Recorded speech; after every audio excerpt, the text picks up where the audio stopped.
Assalamualaikum warahmatullahi wabarakatuh. Perkenalkan, nama saya Atep Gipar dari kelas 10 TKRA.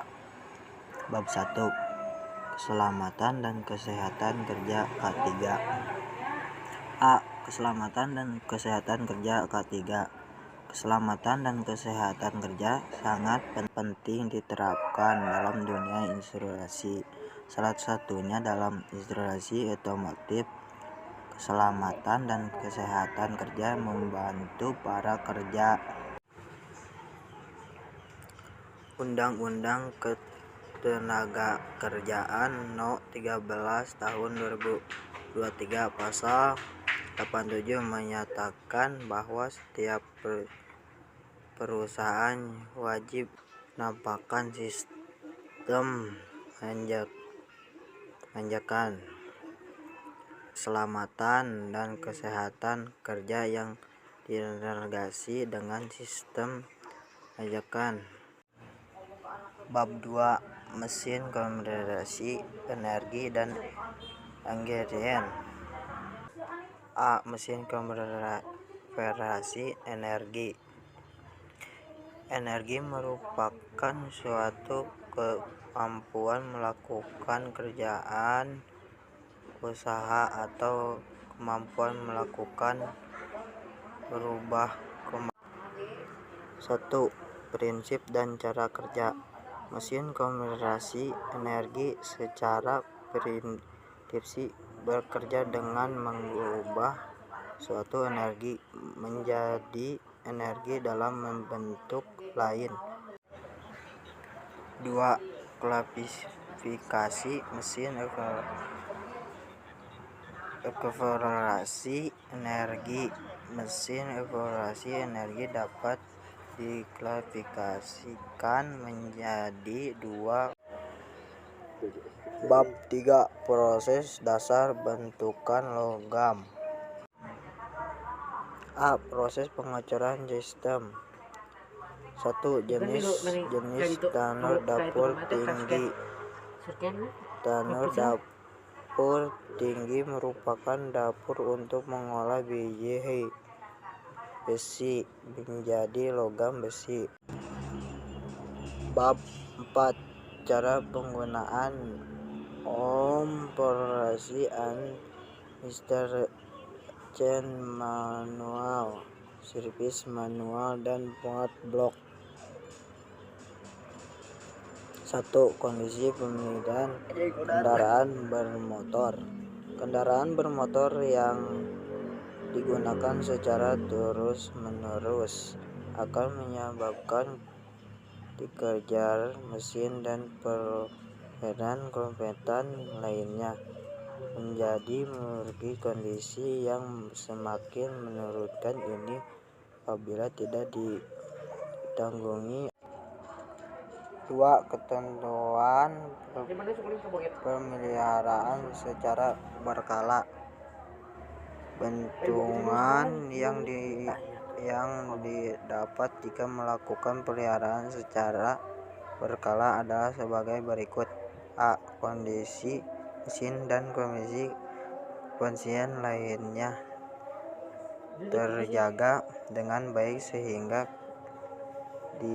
kinerja kendaraan tetap dalam keadaan serta memperbaiki umur kendaraan.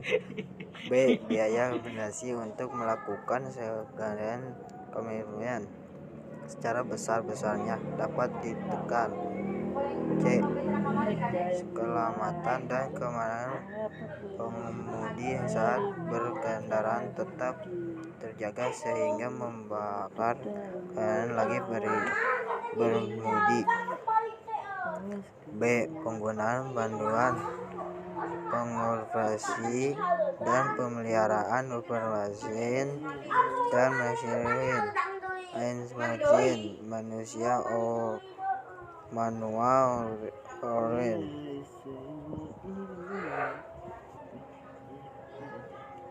C. Penggunaan servis manual. D. Penggunaan part block. Bab 5. Dasar sistem hidrolik dan pneumatik. A. Sistem hidrolik. 1. Prinsip kerja sistem hidrolik. Prinsip kerja sistem hidrolik sama seperti hukum Pascal. Hukum Pascal menyatakan bahwa tekanan yang diberikan zat cair dalam ruang tertutup akan diteruskan ke segala arah dengan sama besar. Gaya yang dihasilkan zat cair ini dapat digunakan untuk menggerakkan beban suatu benda. Tekanan yang diberikan dapat berasal dari tekanan manusia ataupun mesin. Tentuan tekanan dipengaruhi oleh beberapa hal, yaitu ketentuan tekanan, kompas negara, kompas, dan beban yang akan diangkat.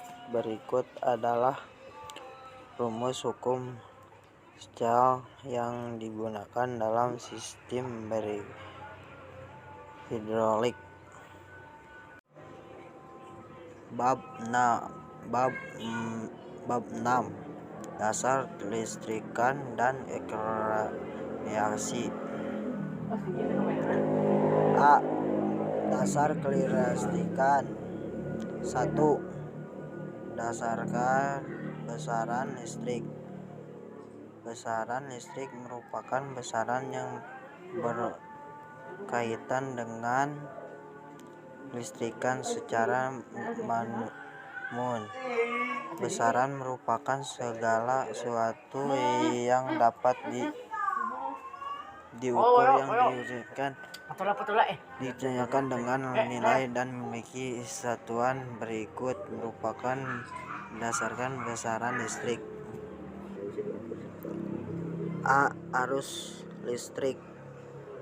Arus listrik merupakan arus yang memuat sejumlah akselerasi bebas yang tergerak melalui sebuah penerapan kawat dan satuan kawat tertentu. Arus listrik mengalir dari kubu posisi tambah ke tubuh negatif min. Meskipun sebelumnya yang terjadi adalah aliran elektron yang terberikan dengan arus listrik,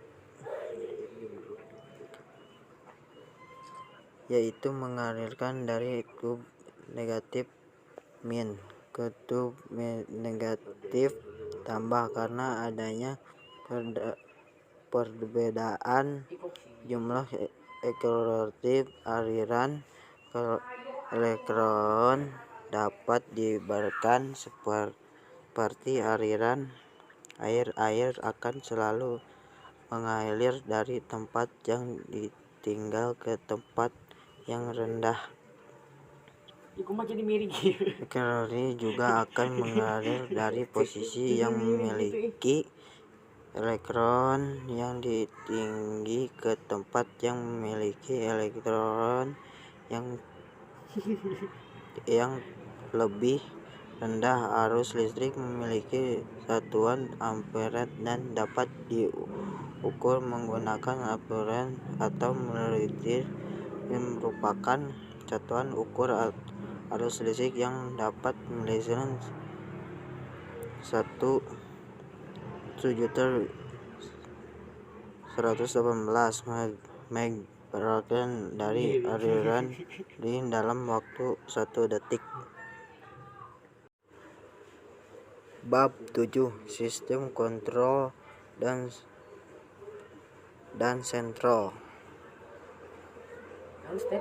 A. Sistem kontrol. 1. Pengertian sistem kontrol. Sistem kontrol merupakan suatu sistem pengendaraan terhadap satu atau beberapa variabel sehingga variabel tersebut berada pada suatu nilai atau kondisi tertentu. Sistem kontrol di dunia otomotif merupakan suatu sistem yang direncanakan pada satu perusahaan atau perusahaan otomotif. Sistem kontrol diharapkan mampu membuat kendaraan secara keseluruhan dapat berfungsi dengan baik, aman, dan nyaman. Untuk kendaraan, sistem kontrol secara umum terdiri atas 3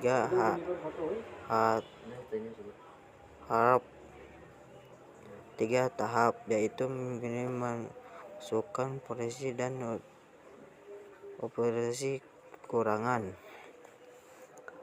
A. Input masukan. Input merupakan masukan atau masukan yang dapat dari luar sistem. Terbagi contoh di bidang otomotif yaitu sistem rem, ABS, anti-shock braking system. Pada sistem rem, ABS dapat koreksi secara roda yang dipasang pada roda kendaraan restoran. Ini berfungsi sebagai trigger yang akan mengubah besar koleksi menjadi besaran listrik, yaitu dilakukan evaluasi contoh untuk unit ECU. ECU akan memperoleh data dari prosesi hasil data dari evaluasi oleh ECU akan diukur dari daerah operasinya.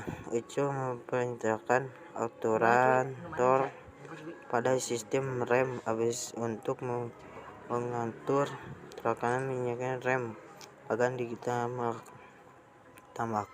atau diturunkan sehingga sistem rem ABS dengan baik.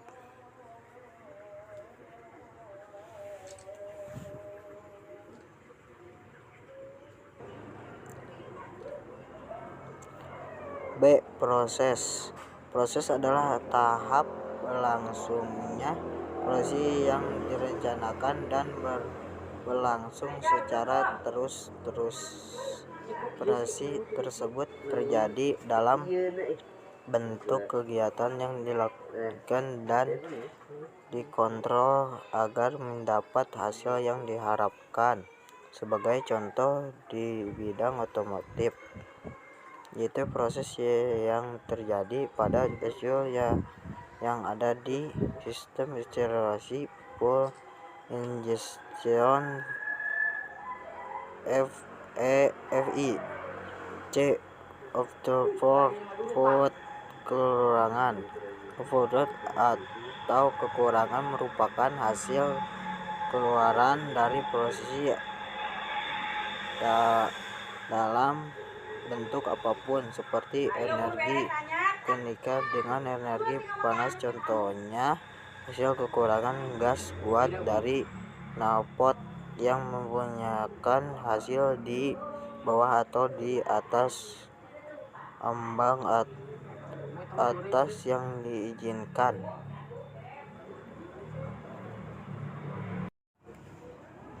Bab 8. Baterai. A. Baterai. 1. Pengeram baterai. Baterai merupakan komponen yang berfungsi sebagai penyimpanan energi listrik. Baterai bekerja dengan proses akselerasi penyimpanan energi listrik. Baterai bekerja dengan proses kimia dengan mengubah energi kimia menjadi energi listrik. Awal mulai dari baterai adalah ketika ditemukan energi Volta oleh LG Volta, seorang fisikawan berkembang listrik.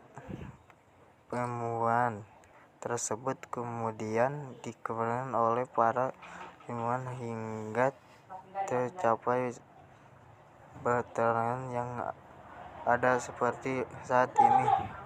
Baterai telah banyak digunakan dalam berbagai bidang, termasuk bidang otomotif.